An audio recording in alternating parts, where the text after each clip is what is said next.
Alhamdulillahi Rabbil Alamin. Wassalatu wassalamu ala sayyidina wa maulana Muhammadin wa ala alihi wa ashabihi wa man istanna bi sunnatihi wa da'a bi da'watihi ila yaumiddin. Amma ba'du, rabbi shrah li sadri wa yassir li amri wahlul 'uqdatam min lisani yafqahu qawli. Subhanaka la ilma lana illa ma 'allamtana innaka antal alimul hakim. Allahumma 'allimna ma yanfa'una wanfa'na bima 'allamtana wa zidna ilman ya rabbal alamin. Allahumma inna nas'aluka ilman nafi'an wa rizqan tayyiban wa 'amalan mutaqabbalan wa shifaa'an min kulli da'in wa saqamin. Allahumma inna na'udzu bika min qalbin la yakhsha' wa min ilmin la yanfa' wa min nafsin la tashba' wa min da'watin la yustajabu laha. Ma'asyiral muslimin, jamaah salat subuh yang dimuliakan Allah Subhanahu wa taala, kehadiran kita di majelis ilmu mudah-mudahan membawa keberkahan tersendiri bagi kehidupan kita. Allah tambahkan kepada kita ilmu yang bermanfaat, ilmu yang membawa kepada kebaikan fid dunya wal akhirah.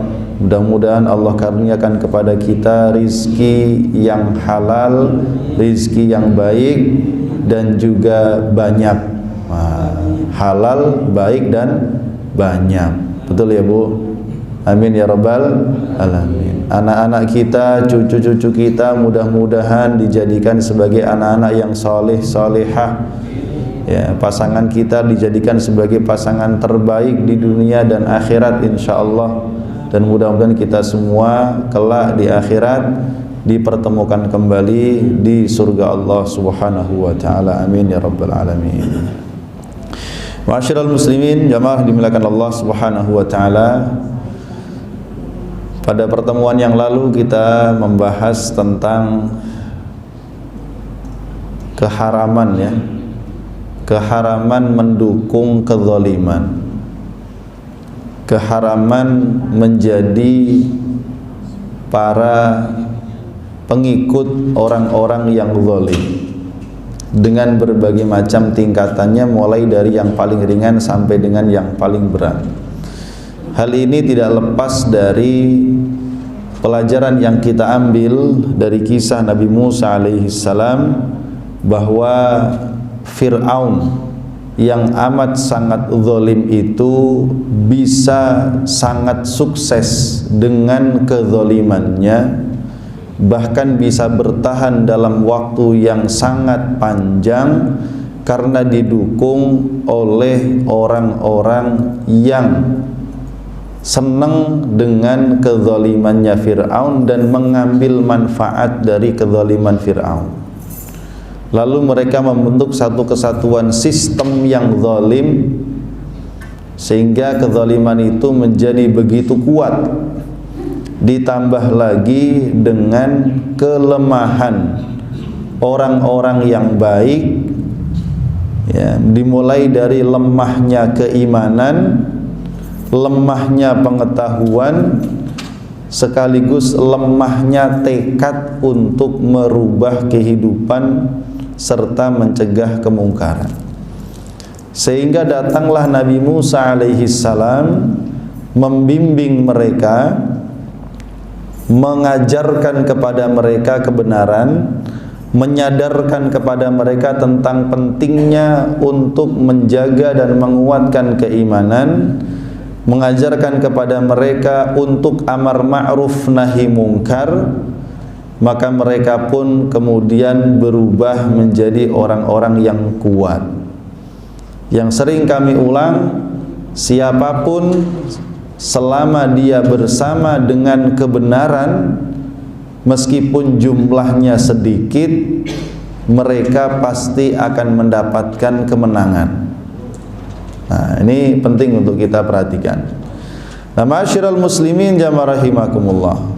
Dan meskipun pada awalnya jumlahnya sedikit dan terlihat lemah, asalkan mereka konsisten di atas kebenaran, konsisten dengan perintah Allah, maka Allah akan datangkan kepada mereka para penolong.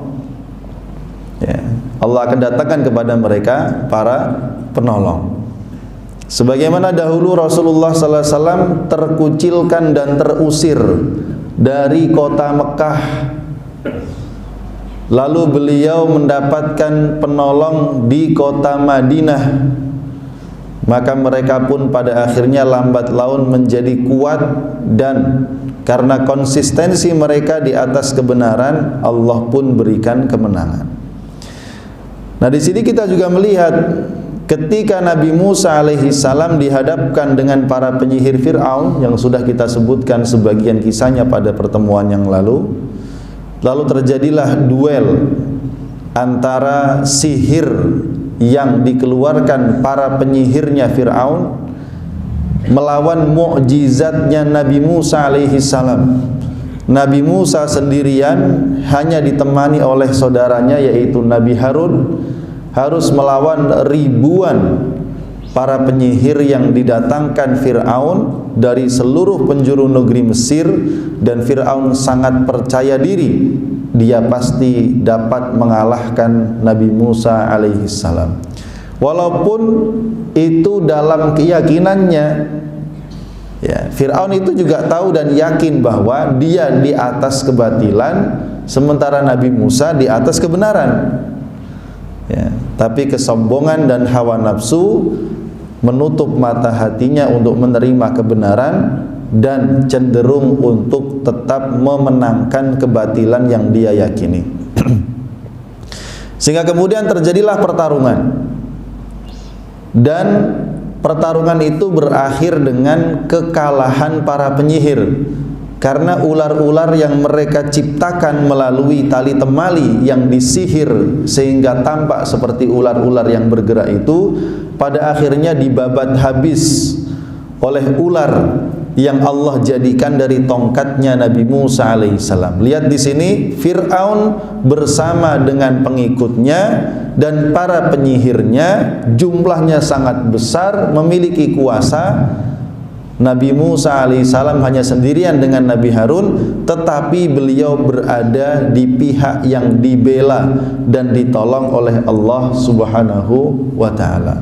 Maka wal aqibatu lil muttaqin, kemenangan itu pasti Allah berikan kepada orang-orang yang bertakwa. Nah, para penyihir ini jamaah rahimakumullah, ketika melihat ya bagaimana tongkatnya Nabi Musa berubah menjadi ular, para penyihir ini orang-orang yang sangat ahli dan paham tentang sihir, sehingga mereka bisa membedakan mana yang sihir, mana yang bukan sihir. Ya. Antar sesama penyihir tahu trik-trik yang mereka lakukan, tapi begitu mereka melihat apa yang dimiliki Nabi Musa, ya, ketika Nabi Musa melemparkan tongkatnya, maka mereka melihat dengan mata kepala mereka sendiri bahwa apa yang terjadi dengan tongkatnya Nabi Musa sama sekali bukan sihir. Sama sekali bukan sihir. Sehingga kenyataan yang ada di hadapan mata mereka ini ya, membuka hati nurani mereka untuk mengakui bahwa Musa tidak membawa sihir. Kalau bukan sihir berarti mukjizat. Berarti Musa ini didukung oleh kekuatan yang maha besar, maha kuat, maha hebat, dan itu tidak mungkin ada kalimat yang lain kecuali itu pasti Tuhan. Dan Tuhan yang diyakini Musa, yang menolong Musa, pastilah Tuhan yang benar. Sehingga ketika mereka melihat mukjizat tersebut, mereka mau membuka diri untuk menerima kebenaran, ya. Dan mereka tidak lagi menghiraukan tentang Fir'aun, tentang kekuasaannya, tentang janji-janji manisnya Fir'aun yang dulu akan menjanjikan imbalan yang sangat besar, bahkan menjadikan mereka sebagai orang-orang dekatnya. Itu janjinya Fir'aun, ya. Maka para penyihir tidak lagi menghiraukan tentang nikmat duniawi itu. Mereka lebih memilih mengikuti hati nuraninya untuk mengakui kebenaran yang saat itu benar-benar tampak jelas di hadapan matanya, apapun resiko dan konsekuensi yang harus mereka terima. Nah, yang di sini yang menarik. Maka kemudian disebutkan, ya, qalu amanna bi rabbil alamin. Para penyihir itu spontan di hadapan semua orang, di hadapan Fir'aun, pejabatnya Fir'aun, di hadapan rakyat Mesir. Mereka menyatakan dengan lantang, amanna bi rabbil alamin, kami memilih beriman kepada Tuhan semesta alam. Siapakah Tuhan yang dia maksud? Rabbi Musa wa Harun, yaitu Tuhan yang diyakini oleh Musa dan Harun. Maka di sini berbalik 180 derajat. Penyihir-penyihir yang asalnya didatangkan, disewa oleh Fir'aun untuk mendukung Fir'aun mengalahkan Musa, sekarang mereka berbalik menjadi pendukung Musa untuk melawan Fir'aun. Lihat, tadi kita sampaikan, ya, orang-orang yang konsisten di atas kebenaran akan Allah datangkan orang-orang yang akan memberikan pertolongan. Ya. Maka ma'asyiral muslimin ajama rahimakumullah, wa kana imanuhum amran aziman jiddan wa burhanan qati'an lil udhr. Maka keimanan para penyihir ini merupakan sebuah peristiwa besar dan bukti yang amat sangat jelas. Wa hujjah damigha ala anna Musa alaihissalam rasulun min rabbil alamin, dan menjadi penguat bukti bahwa Musa benar-benar nabi utusan Allah, Tuhan semesta alam. Lihat, bisa kita bayangkan tuh bagaimana reaksi dari Fir'aun, para pejabatnya, ya, dan juga rakyat Mesir yang menyaksikan. Mungkin pasti akan terbelah dua. Ada yang kemudian membenarkan apa yang dikatakan oleh para penyihir, dan boleh jadi akan ada orang-orang yang menolak dan mencela para penyihir. Biasa Pak, Bu, dalam hidup itu ada yang suka, ada yang nggak suka, ya kan? Ada haters, pembenci, ada juga para fans. Ya, pecinta itu selalu ada. Ya. Tinggal ukurannya apa? Ya. Para pecinta hawa nafsu, ya mereka pasti akan ngikutin konten-konten yang mengumbar hawa nafsu. Ya. Tapi para pecinta kebenaran, kebaikan, ketaatan pasti akan menjadi, ya, konsumen daripada konten-konten yang baik. Ya. Seperti itu. Sehingga di sini dengan sendirinya apa yang terjadi kepada para penyihir ini secara langsung memberikan efek penguat terhadap posisi Nabi Musa dan Nabi Harun alaihimassalam. Ya. Baik, ma'asyiral muslimin jamaah rahimakumullah. Ya. Lalu kemudian melihat kondisi yang demikian, ya, para penyihirnya sudah mulai berbalik arah. Justru mereka tersungkur sujud, ya, sujudnya sujud kepada Allah, menyatakan diri beriman kepada Nabi Musa alaihissalam dan Nabi Harun. Ya, maka Fir'aun pun mengambil sikap sombong, membangkang, serta ingin menguatkan posisinya meskipun dia di atas kebatilan. Nah, ini ciri-ciri memang orang-orang model Fir'aun begini Pak, Bu. Itu orang-orang yang memang udah susah diharapkan untuk berubah. Kalau ada orang-orang model seperti Fir'aun seperti ini sudah sulit diharapkan untuk berubah menjadi orang yang baik, itu susah. Ya, karena hatinya sudah mati, membatu. Meskipun dia melihat kebenaran, yaitu nggak dia terima. Justru dia berusaha untuk tetap menutupi kebenaran dan membuat orang percaya bahwa kebenaran itulah sebenarnya kebatilan, dan kebatilan yang dia bawa itulah sebenarnya kebenaran. Dia membolak-balikkan fakta.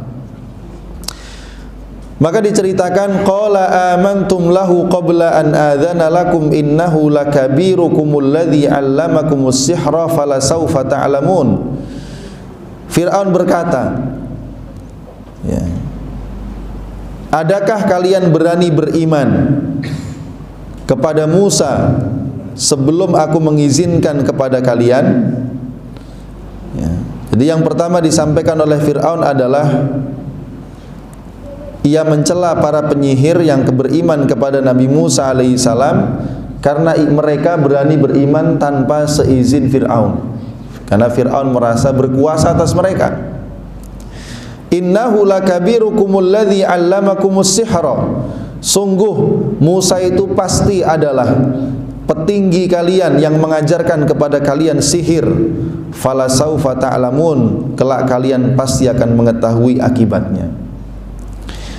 Ya, jadi yang kedua, Fir'aun menuduh Nabi Musa dan para penyihir-penyihir tadi melakukan suatu persekongkolan, melakukan suatu konspirasi. Karena dalam ayat yang lain disebutkan, inna hadza lamakrun makartumuhu fil madinati litukhriju minha ahlaha fasaufa ta'lamun. Ya, sungguh hal ini pastilah suatu makar, tipu daya, suatu konspirasi yang sudah kalian sepakati di suatu tempat di negeri ini dengan tujuan kalian hendak mengusir penduduknya dari negeri tersebut. Ya, jadi Fir'aun menuduh Nabi Musa melakukan konspirasi dengan para penyihir, ya, untuk bertujuan menggulingkan kekuasaannya yang sah. Nah, itu menurut Fir'aun. Tentu tidak ada tujuan lain selain memframing kepada rakyatnya sendiri untuk memperkuat posisinya, biar dia tetap mendapatkan kepercayaan di hati rakyatnya, sekaligus meyakinkan mereka bahwa ini loh pemberontak-pemberontak yang harus disingkirkan. Nah, padahal semua orang juga pasti paham Nabi Musa ketemunya kapan sama penyihir tadi. Bukannya ini pertemuan perdana. Terus kapan Nabi Musa ngajarin sihirnya kepada mereka?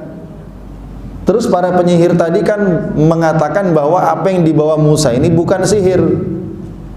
Malah mereka membenarkan Nabi Musa dengan ajarannya. Sehingga sebenarnya banyak kontradiksi. Cuma kenapa Fir'aun berani berbicara demikian dan tidak takut didustakan oleh rakyatnya? Karena dalam ayat yang lain disebutkan, jamaah rahimakumullah, fastakhaffa qaumahu. Fir'aun itu menganggap enteng rakyatnya. Ya. Rakyatnya asal dicekoki sesuatu, diem dia. Ya, mirip apa Pak? Ada binatang tuh berisik, udah dikasih makan diem dia. Ya, apapun kata tuannya pokoknya nurut, mau bener mau salah. Ya. Jadi Fir'aun ini menganggap enteng rakyatnya, gampang lah, mereka gampang ditaklukkan. Sehingga secara tidak langsung Fir'aun ini menganggap rakyatnya itu gampang dibodohi. Rakyatnya gampang dibodohi. Ya. Fastakhaffa Fir'aunu qaumahu fastakhaffa qaumahu fa'ata'uh. Ya. Fir'aun itu menganggap enteng rakyatnya, maka mereka pun dengan sendirinya mau mentaati Fir'aun apapun yang dia ucapkan, mau benar mau salah taat. Di dalam surah Az-Zukhruf ayat 54. Ya. Ini. Jadi ma'asyiral muslimin jamaah rahimakumullah. Wa inna maqala hadza tasatturan wa tadlisan ala ru'ai daulatihi wa jahalatihim. Ya. Perkataan Fir'aun yang demikian adalah untuk menutupi kebatilannya, sekaligus untuk menipu rakyatnya atas kebodohan mereka. Nah, karena suatu kaum itu tidak ada suatu kaum, di sini menurut penulis, fa inna qauman saddaquhu, suatu kaum yang membenarkan ucapan Fir'aun ana rabbukumul a'la, adalah min ajhali khalqillahi wa adallihim, adalah makhluk Allah yang paling bodoh dan paling sesat kehidupannya. Karenanya Pak, Allah kasih kita anugerah akal itu supaya masing-masing kita berpikir dan gak gampang ikut-ikutan. Karena gak semua ikut-ikutan itu benar Pak, Bu. Satu-satunya ikut-ikutan yang benar itu adalah ikut Rasulullah Sallallahu Alaihi Wasallam. Selain itu belum tentu benar. Ya. Bahkan Imam Malik radhiyallahu anhu, beliau mengatakan, pendiri mazhab Maliki, semua perkataan manusia, siapapun itu, mau ulama apalagi bukan ulama, boleh diterima atau bisa diterima dan bisa ditolak. Ya. Perkataan siapapun bisa diterima, bisa ditolak. Illa sahibu hadzal qabr, kecuali perkataan manusia yang menghuni kuburan ini. Ini tuh menunjuk kepada makam Rasulullah Sallallahu Alaihi Wasallam. Jadi semua orang selain Rasul perkataannya boleh diterima, boleh ditolak, tergantung hujahnya tepat atau tidak, dalilnya benar atau tidak, tergantung itu. Ya. Kecuali Rasulullah Sallallahu Alaihi Wasallam. Kalau Rasul yang berbicara mutlak kita yakini, kita terima, karena beliau tidak berbicara dengan hawa nafsu.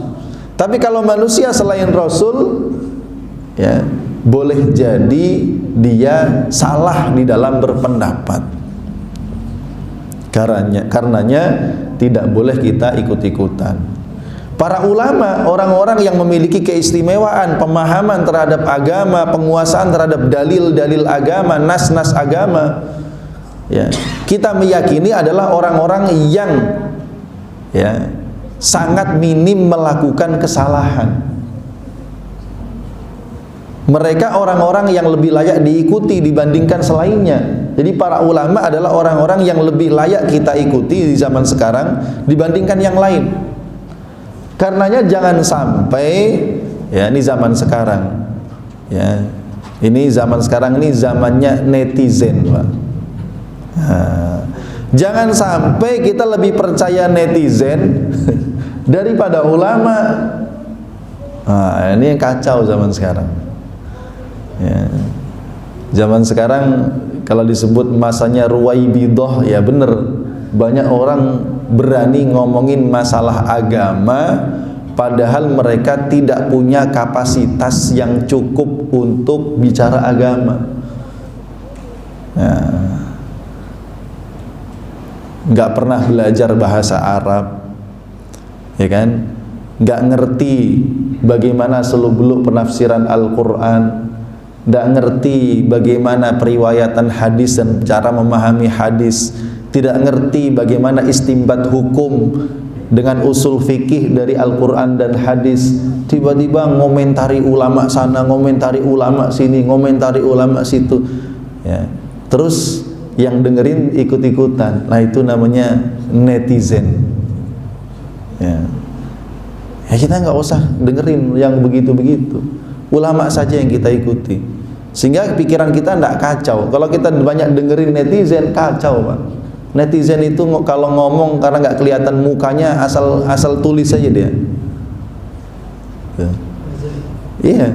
Nah, di sini kalau kita lihat antara apa yang diucapkan oleh Fir'aun, meskipun dia seorang raja yang punya titah dan kekuasaan, dengan perkataan para penyihir yang melihat secara langsung bahwa apa yang dibawa Musa itu benar-benar mukjizat dan bukan sihir, tentu perkataan para penyihir tadi lebih bisa diterima dan dipercaya daripada Fir'aun. Karena para penyihir berbicara dengan hati nurani yang jujur, sementara Fir'aun berbicara dengan hawa nafsunya.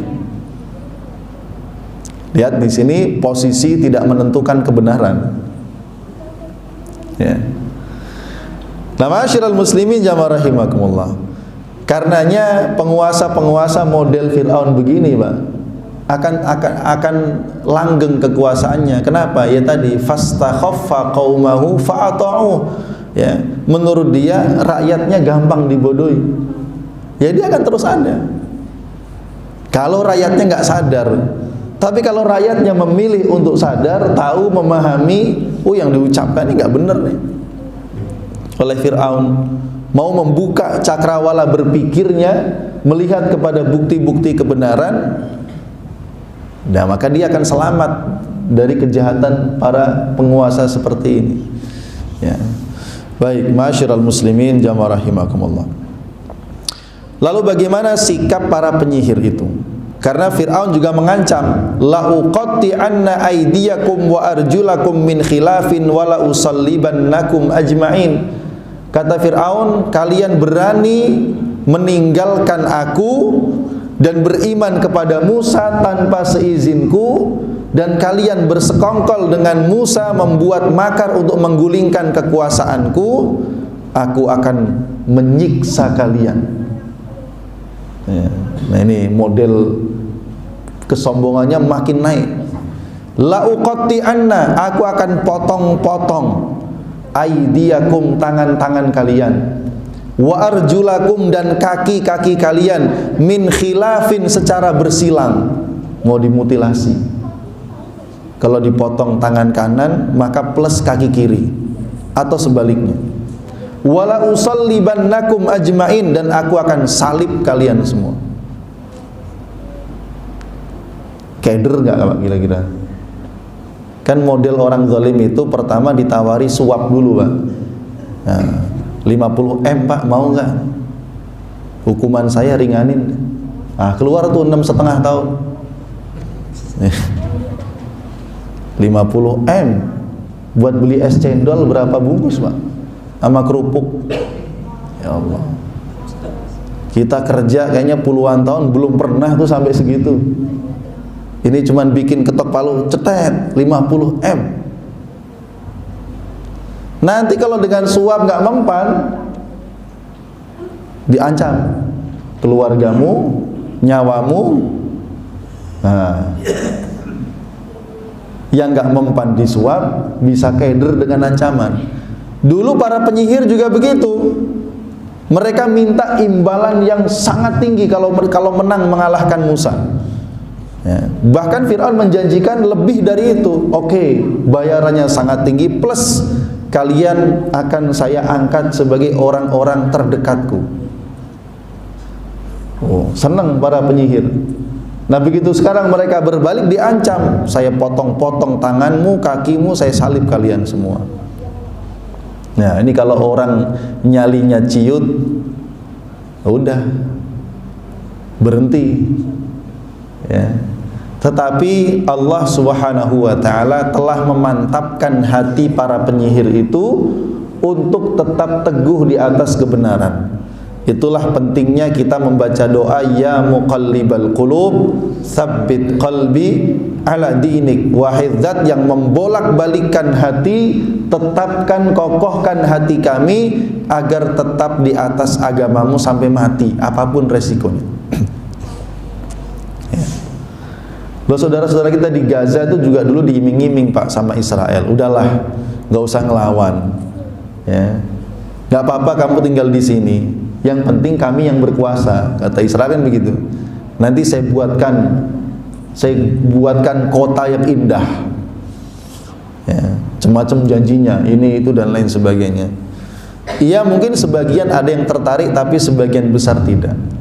Makanya ada beberapa wilayah seperti tepi barat, Jericho, ya, yang sekitarnya Masjidil Aqsa ini kan nggak kena efek konflik Gaza Pak. Jadi konflik itu cuma di Gaza saja dan sebagian kecil tepi barat. Ya. Kemarin ketemu salah seorang ustadz yang baru pulang dari sana, dari Masjidil Aqsa. Ya. Itu tentara banyak dari kalangan Yahudi. Tentaranya perempuan-perempuan umur 18 tahun. Itu satu-satunya negara yang mewajibkan militer untuk perempuan itu Israel. Ya. Ada juga polisi-polisi asli Palestina, tapi beliau menduga ini mah polisi-polisi boneka yang sudah dikendalikan oleh Zionis. Kalaupun di sana ada katanya anak-anak muda, itu anak-anak muda yang sudah rusak. Kenapa? Karena di sana umat Islam di sana atau orang Palestina di sana itu dicekoki dengan narkoba, ya, hiburan-hiburan, sehingga udah nggak ini dengan agama. Sementara yang sering ke masjid rata-rata orang dengan usia lanjut. Itu ceritanya begitu. Ya. Jadi ma'asyiral muslimin jamaah rahimakumullah, maka tetap teguh di atas keimanan itu barang mahal, Pak. Karunia besar dari Allah. Maka menghadapi ancaman seperti ini, para penyihir kemudian mengambil sikap tegas. Qalu la dhair inna ila rabbina munqalibun. Mereka mengatakan la dhair, enggak apa-apa, kami tidak takut dengan ancaman yang kamu berikan. Dengan tegas mereka mengatakan begitu. Inna ila rabbina munqalibun, karena juga kelak cepat atau lambat kami semua juga akan mati kembali kepada Allah. Mau matinya kamu bunuh ataupun mati sendiri, nasibnya tetap sama, kembali kepada Allah. Mau saya beriman kepada Musa ataupun ingkar kepada Musa dengan mendukung engkau, kami semua juga bakalan mati, baliknya juga kepada Allah. Kan begitu, Pak? Koruptor dengan selain koruptor mati nggak? Mati. Emang kalau dia jadi koruptor nggak bakal mati? Penguasa, pejabat dengan rakyat mati apa tidak? Sama-sama mati. Ya. Yang cari rizki dengan cara yang halal, dengan yang mencari rizki dengan cara yang haram, bakal mati apa tidak? Mati semua. Kalau udah mati pada kemana tuh? Hah? Kalau udah mati baliknya kemana? Kembali kepada Allah, nggak kepada yang lain. Inna ila rabbina munqalibun. Ya, kami tidak takut dengan ancamanmu. Ancamanmu tidak akan berpengaruh apa-apa untuk kami. Ya, karena kami semua dan kita semua, kami, saya dan kamu, ya, wahai Fir'aun, kelak akan dikembalikan kepada Allah Subhanahu wa ta'ala, dan di sisi Allah yang baik mendapatkan balasan yang terbaik, yang buruk mendapatkan balasan atas keburukannya. Ya.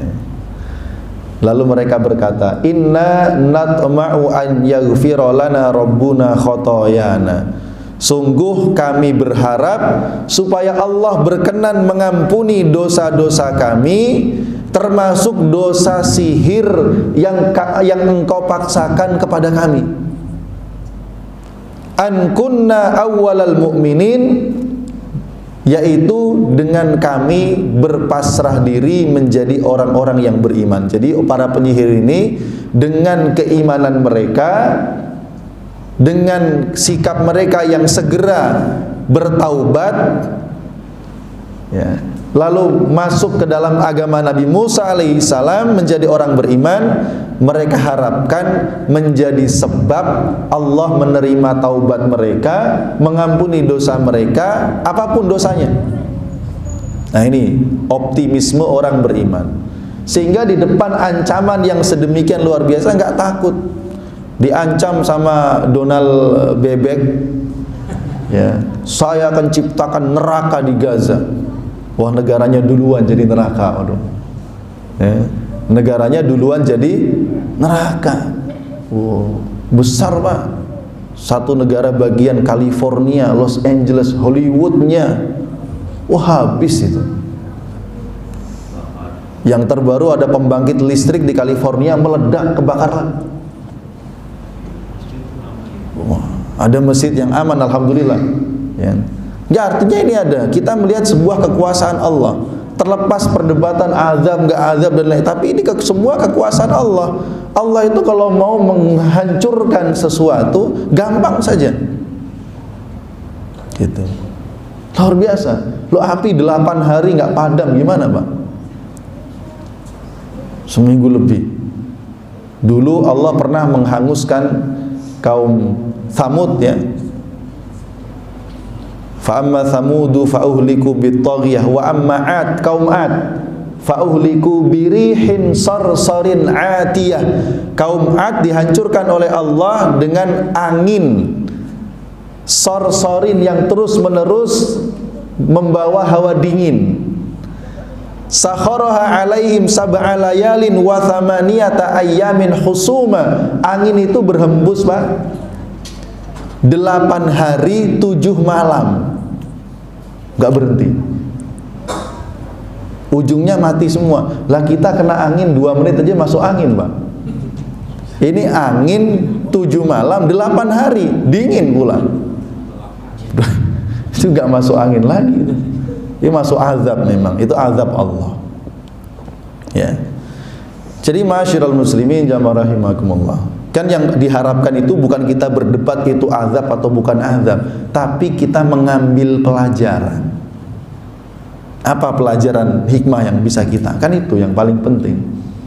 Gitu. Nah, di sini juga kita melihat jamaah rahimakumullah, para penyihir ini benar-benar sudah mantap hatinya untuk beriman. Di hadapan ancaman Fir'aun enggak takut. Dalam ayat yang lain surah Al-A'raf mereka juga mengatakan wa ma tanqimu minna illa an amanna. Sungguh wahai Fir'aun, tidak ada yang membuat engkau memberikan ancaman kepada kami kecuali karena kami telah beriman kepada Musa, karena kami meyakini Musa lah di pihak yang benar, engkau di pihak yang salah. Ya. Karena kami telah beriman kepada ayat-ayat Tuhan kami setelah ayat-ayat itu datang kepada kami dengan jelas. Dan mereka pun juga berdoa, Rabbana afrigh alaina sabra. Ya Allah, berikanlah kepada kami kesabaran. Afrigh itu artinya kosongkanlah, ya. Alaina atas kami sabra, kesabaran. Maksudnya kosongkan itu gimana? Kosongkan hati kami dari segala macam rasa takut, biar yang tersisa di dalam hati hanyalah kesabaran, Pak. Ya. Tawaffana muslimin, dan matikan kami sebagai orang-orang yang muslim berserah diri kepadamu. Wah, ini penting kesabaran. Itu pula dulu doa yang dibaca oleh pasukan Tolut ketika menghadapi pasukan Jalut. Ya. Orang Bani Israel awalnya kan pede, Pak. Tolut itu kisahnya masih belakangan, karena ini setelah era Nabi Musa jauh. Ya. Jadi pasukan Tolut itu asalnya jumlahnya banyak, mungkin sampai 1000-an. Tapi dengan berbagai macam tahap mereka terseleksi, mundur teratur, Pak. Hingga akhirnya tersisa cuma 300-an saja. Udah 300-an ketika ngelihat pasukan Jalut yang gede-gede badannya, keder, Pak. Keder. Ya. Lalu salah seorang di antara mereka mengatakan, Rabbana kam min fi'atin qalilatin ghalabat fi'atan katsiratan biiznillah. Betapa banyak jumlah yang sedikit bisa mengalahkan jumlah yang banyak biiznillah, dengan izin. Jadi kuncinya itu bukan sedikit, bukan banyak, tapi ada pada biiznillah. Lalu mereka berdoa, Rabbana afrigh alaina sabra wa tsabbit aqdamana wansurna 'alal qaumil kafirin. Ya Allah, kuatkan kesabaran di dalam dada kami, kokohkan telapak kaki kami, dan berikan kami pertolongan untuk mengalahkan orang-orang kafir. Apa akhirnya? Menang pasukan Tolut. Ya, menang. Ya, ini gencatan senjata di Gaza nih mulai berlaku hari ini, tanggal 19. Ya. Ini diharapkan menjadi gencatan senjata permanen, makanya dibagi sekian tahap. Dan para pengamat mengatakan ini kemenangan bagi pejuang Palestina. Kok bisa? Gaza hancur, korbannya puluhan ribu, pemimpinnya tewas, Ismail Haniyah, Yahya Sinwar, Soleh Al-Aruri. Kok bisa dibilang menang? Karena ukurannya bukan itu, Pak. Katakanlah Israel sejak perang dia mengatakan kami akan menghancurkan kelompok perjuangan dan akan membebaskan sandera. Adakah salah satu dari dua tujuan itu yang tercapai? Tidak ada, Pak. Para pejuang tetap eksis, Ya, bahkan mereka setiap hari update tentang kemajuan mereka melakukan perlawanan. Yang kedua, sandera-sandera itu mana yang bisa dibebasin? Yang ada para sandera mati di bom Israel sendiri. Lah kan kemarin dibebasin, itu dibebasin karena dulu ada perjanjian gencatan senjata. Bebasnya sandera itu dikasih sama pejuang dengan syarat. Yang sekarang juga begitu, sandera akan dibebaskan tapi dengan syarat. Berapa total yang mau dibebaskan? Sekitar 60. Dengan kalau satu orang tentara perempuan Israel yang menjadi sandera harus ditukar dengan berapa? 30 apa 100 gitu. 100 tahanan Palestina yang ada di penjara Israel. Oh, itu kemenangan, Pak. Jumlah pejuang sedikit. Bahkan selama perang setahun ini mereka berhasil merekrut pejuang-pejuang baru. Coba. Ya, itu kalau dari sisi perang ya, mereka menang sebenarnya. Walaupun dari sisi kehancuran memang mereka paling hancur-hancuran karena memang ya kalah senjata. Ya. Nah, ma'asyiral muslimin jamaah rahimakumullah. Makanya kenapa kami juga sering kalau berdoa baik dalam kunut subuh ataupun kunut nazilah, kami selalu mendoakan Allahumma afrigh alaihim sabra. Ya Allah, berikan kekuatan sabar kepada mereka. Wa tsabbit aqdamahum, kokohkan telapak kaki mereka ya Allah.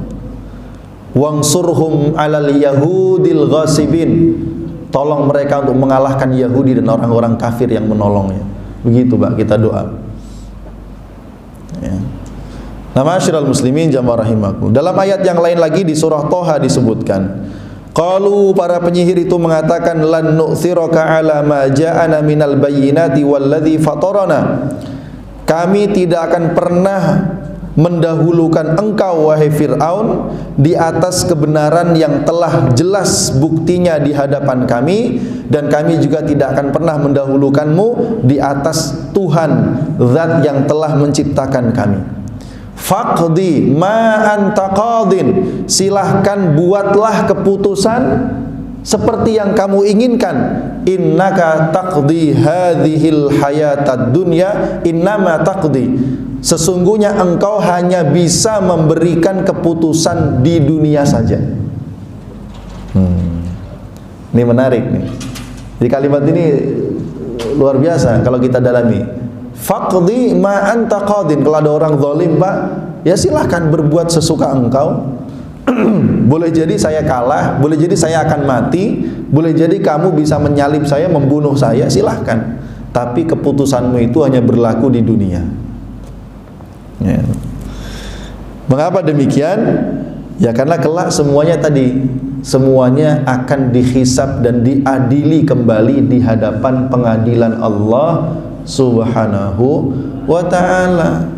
Oh, koruptor-koruptor yang lolos, yang hukumannya nggak setimpal, oh nanti di akhirat, jangan khawatir.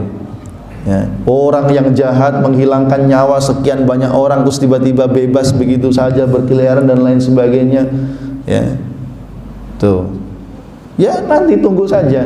Hakim-hakim yang nakal, ya, yang suka makan duit-duit haram, memutuskan hukuman seseorang sesuka hatinya. Ya tunggu nanti. Mereka juga bakal diadili di hadapan Allah Subhanahu wa ta'ala. Faqdi ma anta qadin, silahkan putuskan sesuai dengan yang kamu inginkan. Ya. Innama taqdi hadhil hayatad dunya, keputusanmu cuma berlaku di dunia. Ya, ini kalimat yang luar biasa menunjukkan ketegaran. Ya. Inna amanna bi rabbina liyaghfir lana khotoyana, sesungguhnya kami beriman kepada Tuhan kami supaya Ia mengampuni dosa dan kesalahan kami dan apa yang Engkau paksakan kepada kami berupa sihir. Wallahu khairun wa abqa, dan Allah maha baik, wa abqa, dan maha kekal. Ya. Innahu man ya'ti rabbahu mujriman. Ini mereka juga memberikan nasihat kepada Fir'aun. Innahu sesungguhnya man ya'ti rabbahu majriman, siapapun yang kelak datang bertemu dengan Allah di akhirat dalam kondisi mujrim, banyak dosa dan kesalahannya, fa innalahu jahannam, mereka pasti mendapatkan neraka jahannam. La yamutu fiha wa la yahya, di neraka jahanam itu mereka tidak mati dan tidak hidup. Wa man ya'tihi mu'minan, dan siapa yang datang kepada Allah dalam kondisi beriman, qad amilas salihat, dan dibuktikan dengan amal saleh, faulaika lahumud darajatul ula, mereka itulah yang akan mendapatkan derajat-derajat yang sangat tinggi di sisi Tuhannya. Apa itu? Jannatu adnin, surga-surga Aden, tajri min tahtihal anhar, mengalir di bawahnya sungai-sungai, khalidina fiha, kekal untuk selama-lamanya di dalamnya, wa dzalika jazaa'u man tazakka, itulah balasan bagi orang yang membersihkan dirinya dari dosa dan kemaksiatan. Ya, jadi kehidupannya memang sudah begitu rumusnya. Ya.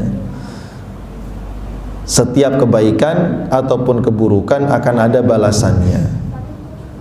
Kalau di dunia tidak mendapatkan balasan atau belum mendapatkan balasan yang setimpal, maka ada yaumul hisab, hari perhitungan kelak pada hari kiamat.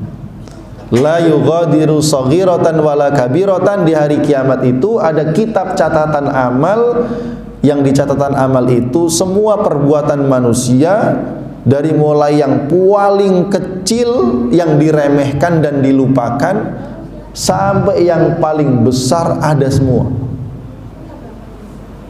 Ya, ada semua.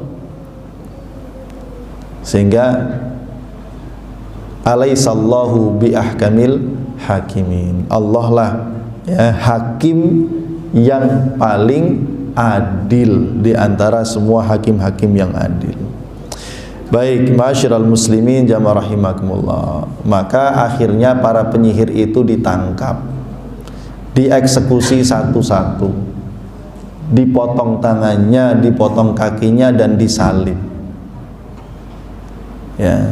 Abdullah bin Abbas kemudian mengomentari, asbahu saharotan, pagi hari mereka masih menjadi para penyihir yang kafir, wa amsau syuhadaan bararah, tapi di sore hari mereka menjadi orang-orang mukmin yang mati syahid dalam kebaikan.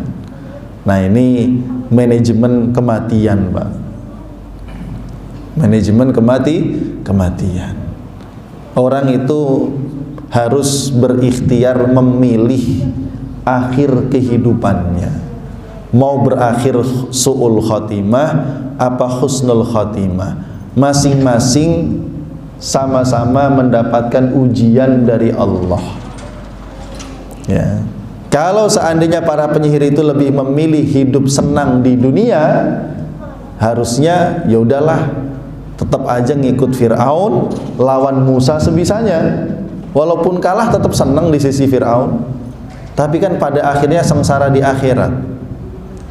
Karenanya mereka tadi mengatakan, nggak apa-apa, silahkan kamu putuskan keputusanmu di dunia ini, silahkan mau dimutilasi, mau disalib, mau dibunuh, nggak apa-apa. Yang penting kami mati dalam kondisi beriman, Tuhan kami ridho. Karena di akhirat siksaan Allah jauh lebih pedih daripada siksaan kamu di dunia. Ya. Dan di akhirat siksaan Allah itu kekal selama-lamanya. Kalau siksaan kamu begitu saya mati berhenti. Ini cara berpikir orang yang cerdas. Karenanya mereka ini memilih mati dalam kondisi husnul khatimah, meskipun harus dalam kondisi yang demikian. Makanya saudara-saudara kita di Gaza ini juga memberikan kita pelajaran begitu. Lebih baik mati ya sebagai pembela tanah air, sebagai pembela tanah Palestina yang diberkahi Allah, sebagai pembela Masjidil Aqsa, daripada mati dalam kondisi senang dihidupi Israel. Enggak. Makanya lihat, adakah rakyat Gaza yang menyerah dan mengangkat bendera putih? Enggak ada. Al Jazeera kemarin mengangkat sebuah berita, dikasih judulnya menarik, Pak. Ya. Gaza telah meraih kemenangannya.